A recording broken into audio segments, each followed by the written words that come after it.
What's going on, everyone? Welcome to another episode of 100 Yards of Football Sports Talk Radio. I am your host and producer, Logan Landers, and joining me to talk about the Pittsburgh Steelers and their 2024 team needs, as always, the very talented writer over at FirstRoundMock.com, now lending his analysis to video features. It is Mr. William Yanish III. What's going on, man? How's your day been? It's been going good, man. How are you? Doing pretty well, man. Doing well. And before we get into your draft thoughts and also what this team can do and the rest of free agency and whatnot, what else they can do to improve their team. If you enjoy the episode, give us a like, follow, share, and subscribe on Facebook and YouTube so you don't miss a single episode. And also go and download our podcast. We have episodes each and every single week. All right, William, let's talk about the Pittsburgh Steelers, man. What more can they do to improve their team? There has been a lot going on in Pittsburgh this offseason. Oh man, there's been a ton. I mean, just right off the top, they replaced their entire quarterback room. They signed Russell Wilson. They traded for Fields. You know, signed Kyle Allen for a year. I mean, I believe they got a steal in Fields. I mean, 6th round picker. That's I think he's pretty damn valuable. I think he's a good quarterback. But I mean, like I said, this team has been all over the place. They signed Patrick Queen, the linebacker from the Ravens. I mean, they signed Dante Jackson, the kind of off injured cornerback from the Mm-hmm. Panthers, but I mean, still a great player. Um, they lost a couple of wide receivers. They seem to have a pretty big hole, you know, right there, and having a new offensive coordinator, Arthur Smith after getting rid of Matt Canada from last year, you know, their skill positions on their offense, you know, they've got a deep running back room, Najee, Warren, and now Cordell Patterson they signed. They've got a pair of tight ends that are just unbelievable. Pat Fryer moved in the monster Darnell Washington, and I mean, but I mean, when their wide receiver three is 5'7" and 3/4 Calvin Austin, he might run a 4.3 40 and have Mm-hmm. a 39-inch vertical, but I think they definitely need to do something in their receiver. George Pickens is their wide receiver one right now. And that is the one place that I would completely, stress where to go on this offense, help out, your quarterback. I don't see Russell Wilson, starting there for very long, at all. maybe a couple of games or so, and helping out Justin Fields would be just the thing to do. There are a ton of wide receivers, in this draft from Lad McConkey, Troy Franklin, Xavier Leggett. Um, there's a ton. Malachi Corley, and I think it. I hate picking for need. I'm a best player available kind of guy. Creating competition and just getting the best out there. Picking for need isn't the way that I would like to do things. If I were a GM. But um, Pittsburgh Steelers, they've got their, always talented defense. I mean, that's just another thing. Next man up at every time somebody steps out, except for the whole Patrick Queen thing. Him coming to Pittsburgh, that's like, a coup on the Ravens, their division rival, you know. But like I said, at pick 20, I mean, you can move up and down too. I mean, to get who you want right there. I mean, there's nothing that's really out of the question. Uh, like I said, the turnover has just been too much on this team, and they have to. they have to get this, find out, if Justin Fields is going to work in Pittsburgh. I mean, he has skills. He is a dynamic player.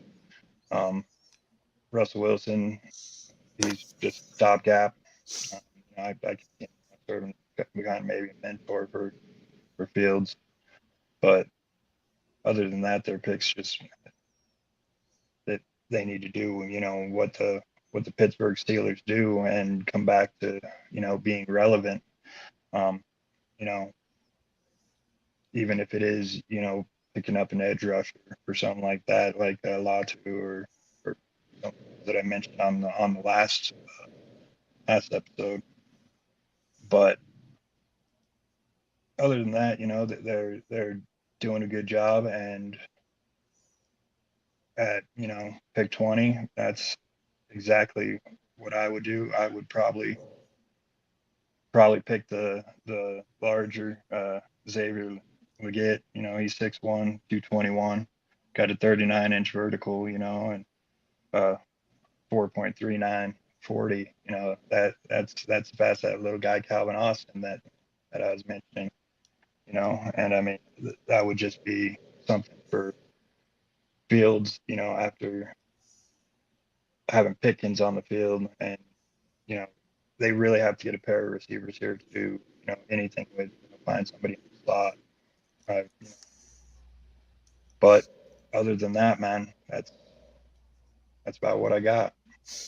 Yeah, and for me, I agree with you, man. I definitely think that Pittsburgh, they've done a lot of good this offseason, but there's still some more that they can improve on. I believe, as you mentioned, a glaring hole is that wide receiving room. As you said, George Pickens and Calvin Austin and all those guys, they're good, but are they going to take you over the top? Pickens seems likely. They did just draft him a couple of seasons ago, and he has already had a very promising young start. But you still need another weapon on that outside to really help out Russell Wilson for the current, and it seems like Justin Fields for the future. So definitely check out there. Also, they still need to shore up their O-line a little bit. Russell Wilson's been hurt. Russell Wilson's been beat up. He's been bruised. He's been sacked a lot in his career. You need someone to protect him. So shore up your O-line, potentially with that top 20 pick if you want it. If not, there's a lot of other really good offensive linemen in this draft. And I think you also need to help out on the outside with your defense, help out your corners, and just really get some work out there. You got a couple of mid-round picks you can use on those. And also your safeties in the back as well if you need that. But like I said, this team's done a lot of good this offseason, I think. They've definitely molded their franchise to get back to the winning side of things, back to getting into the playoffs in a dominant fashion and not barely getting in.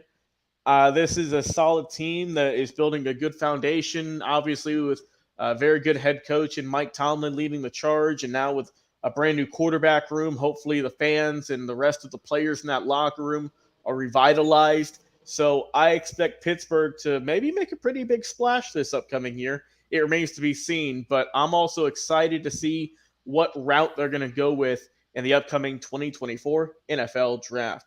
Mr. Yanish, any final thoughts before we wrap up our show today? Like I said, the fans, they've got nothing to worry about with their team and the Steelers.